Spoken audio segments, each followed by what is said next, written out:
Now, if you want to be consistent in the market, the number one thing you should learn is price action. Now, even though you want to be an indicator type trader, it's still best to set the foundation with price action. Firstly, I'm going to break price action into three major steps. Now, the first one we're going to be focusing on is on candles. The second one we're going to be looking at is how price move. And the third one we're going to be looking at is the trend and trend direction and all of that. So this particular video will take you from a surface level of what you know about the market to a very knowledgeable standpoint. Now, as you all know, there are two candlesticks in the market. There's the bearish candlestick which goes down and the bullish candlestick which goes up. Now, this candlestick actually tells us a lot about the market. Basically, by looking at them, you could really interpret what the market is about to do. Now, what really makes a candlestick? Now, there's the body of the candlestick and there's the wick of the candlestick. This candlestick is coming up right here, and let's see that pushback effect,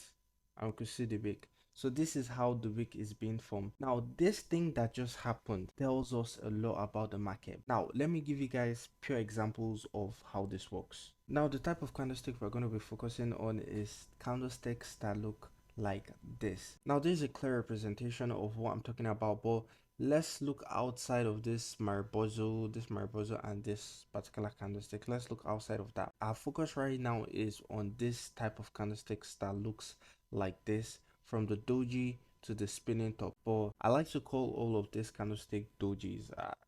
Just a simple name. I just love to call them doji, whether is it the hammer or the inverted hammer or the hanging man or whatever they call it.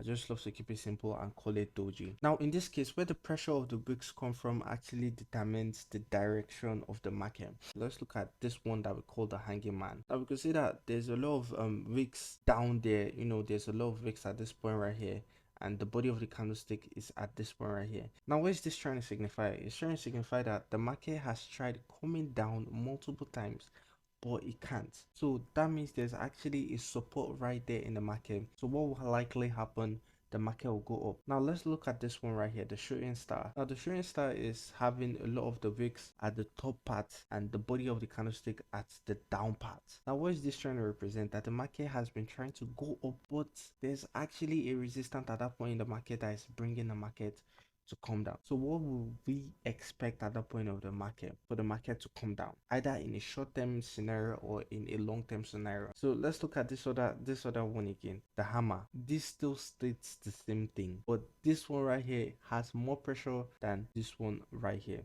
Now if you ever see this particular doji right here, this is trying to signify indecision in the market. Now enough of all the talking, let's go on the chart and see if we can find these candlesticks and see if they really relate to what we're talking about right here. Now let's look at the charts right now. Now if you take a look at the major change in trend, or the point where the market just changed direction, we'll notice this candlestick that I just showed you right now. This is a change in trend that happened. But let's look at the very start of the change in trend. Let's look at what happened. Does this candlestick look familiar? Yes, this candlestick looks familiar. Although I love to generally call them doji, but specifically if you try to look at this candlestick right here, you call this an inverted hammer. Let's check that. Yeah, basically you can see right there, inverted hammer. Now let's use the same thing that I explained. Now if you look at this candlestick right here, we could see like a major wick, like a lot of wick, and the body is very small. Now this is trying to represent that the market is at a resistance point and it's about to change direction. The body of the candlestick came to this point, the force of the resistance or the pressure of key level had to bring price down, and that's exactly what caused the change in direction of the market. Now we could see like a little bit of a change in direction of the market in this point right here. Now let's look at the candlestick. Does this candlestick look familiar? Yes, this candlestick looks familiar. Still the same thing, inverted hammer. Still the same explanation of this one. Same effect happened and we could see a change in direction. Now let's also look at this point right here in the market. As you can see, there's a change in direction, right? You can see there was a lot of pressure coming at this point right here in the market. So the support in the market had to push the body of the candlestick away, and we are left with the wick. If you look here, basically we could see like a support happening here. Still the same thing that happening here. is reacting to this point in the market. So definitely the market do leave clues. It's only for us to spot them out and use them to analyze the market. So basically I'm using this to tell you to pay attention to the candlestick that appear on the chart, because the candlestick actually mean different things. Any candlestick just appears there just for appearance sake. They do have meaning to it. It's just for you to look at it and find out what the market is trying to tell you. Now this part of price action is exactly what you're going to be using whether you're a price action trader or indicator type trader, especially indicator type traders, because you want to make sure that the market is really reacting to whatever indicator you're actually working with. Now let's get into the second step, which is the movement of the market. Now the best way I could explain this is that the market moves like a ladder. It uses the points that it was before to continue moving up. So it basically uses points of key levels that it has had before to move up and up. Now let's look right here. This is an uptrend, right? Now you come to notice that the market is having this kind of staircase effect. Now let me show you guys. You can see basically that this point at this point is relating, right? This point and this point is relating. Is it by coincidence? Not. But let's go again. Let's go again. Let's drag in another object.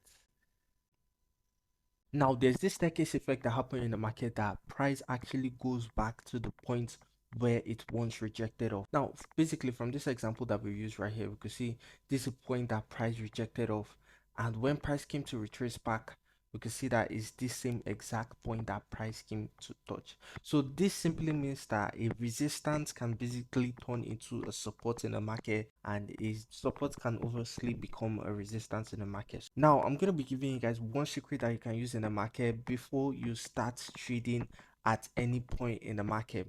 Now okay, although you guys could see right there, I'm currently in a gold trade. Let me show you guys what is happening in the market. Basically you could see that the market is currently in an uptrend, so I spot out this momentum shift in the market.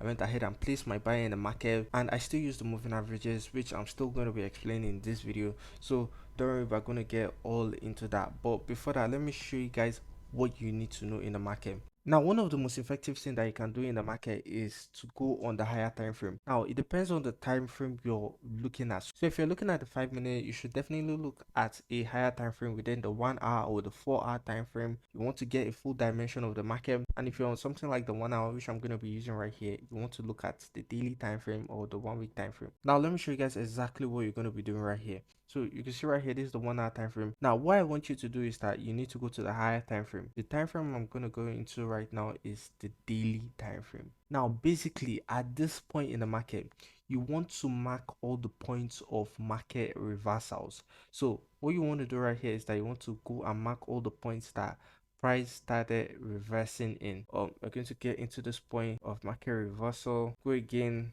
placing objects, mark those points of market reversal and every of those things. So as we could see from this point right here, there was a lot of market reversal from this point right here, a lot of market reversal in this point right here, and you could see a reversal at this point right here. Now if you basically look at everything, this whole staircase effect is still coming into parts. Now we could see this part, market reacted to this part. Now basically if you look closely at the market is still giving us that staircase effect. Now we could see right here the market reacted to this, but if you still try to draw it in, we could see a reaction from this point in the market, a reaction from this point in the market, reaction from this point in the market. So basically when you see like a trend reversal, what you want to do right there is that you want to mark that point, because that point will obviously be a center of concentration. Now if you look right here, we can see like 3 reversals that happened here. Now let's look at this point right here in the market. Now we could see that price obviously struggled before it could break into this area. We can see it had this this candlestick, this butterfly candlestick. Since the bearish pressure is heavy, we could see a very healthy bearish candle covering all that space up. Now since we already have this information, we've seen that the market has reacted to this point, this point, this point multiple times. Now the stress we've already saved ourselves is that we already know that something might likely happen when price gets to this point in the market. That is 0.66350. If we're in a sell in the market, we can comfortably take our sell in the market to this point here in the market, because there's obviously a support zone. Now the next one is trend in the market, but I really don't want to make this video way too long, because I could really make like a whole video on trend in the market. Or how about this, how about if I make another video I make another video explaining this, thoroughly. Or you know what, how about if I give you guys a challenge? Yeah, let me challenge you guys on this.